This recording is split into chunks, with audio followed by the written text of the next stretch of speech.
One of the common misunderstandings about Buddhism is that Buddha said life is suffering.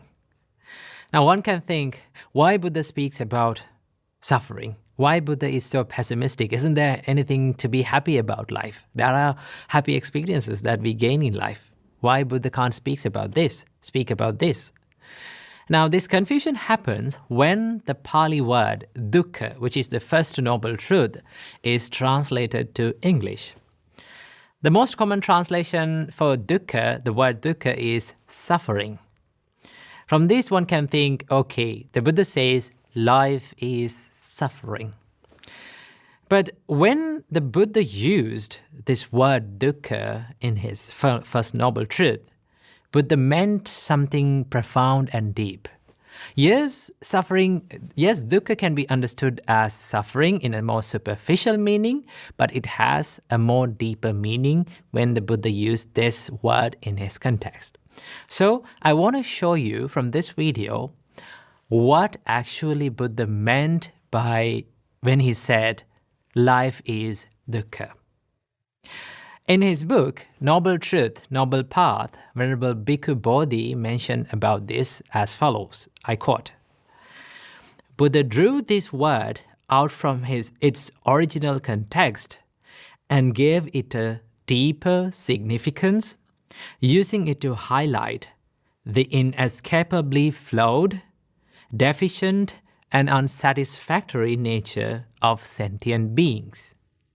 Now, when you consider this point of view, we can understand that not only painful experiences, but also all the experiences has this inherent nature of impermanence and also inherent nature of unsatisfactoriness.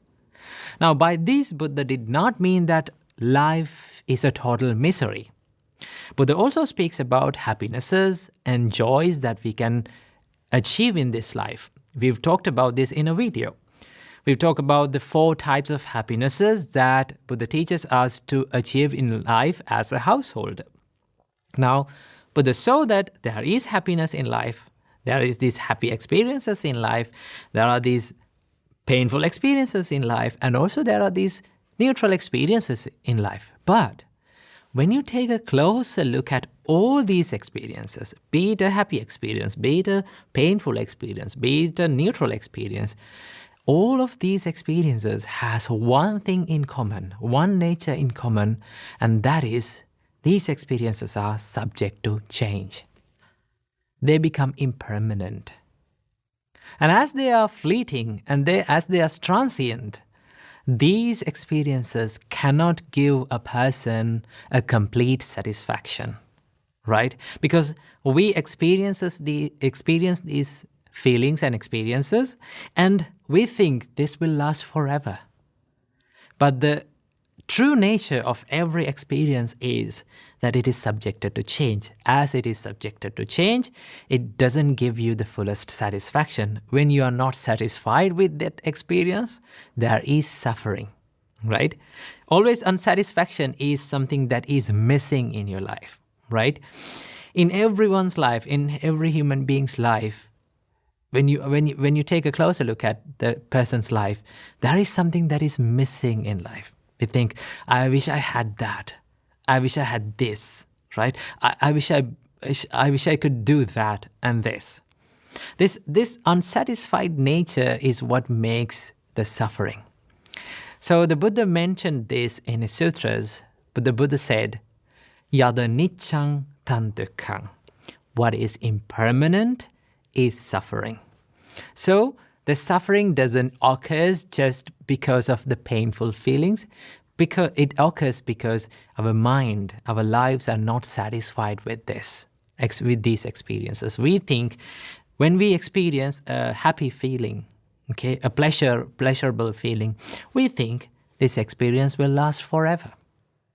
But the inherent nature of that experience is that it is changing, right? It becomes impermanent.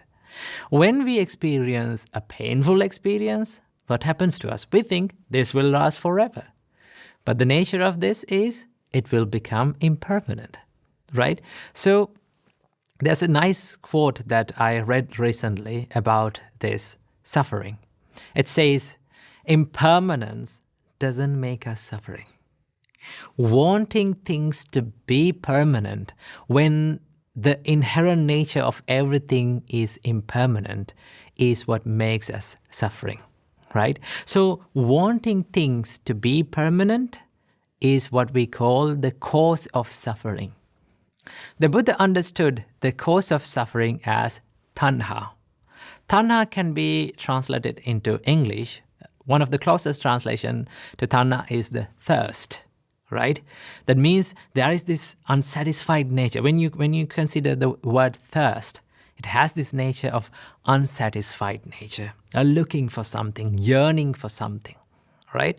So understand that when the Buddha used the word dukkha, he did not only refer to these physical unpleasant feelings, but he used this word to give you an idea about this unsatisfied nature of all these experiences. So it is much better to learn the word dukkha as it is and learn it and use it without translating and understand the meaning behind it.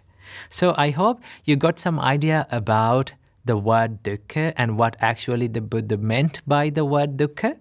So I wish you all, may all of you be able to realize the Four Noble Truths in this life. Namo Buddhaya.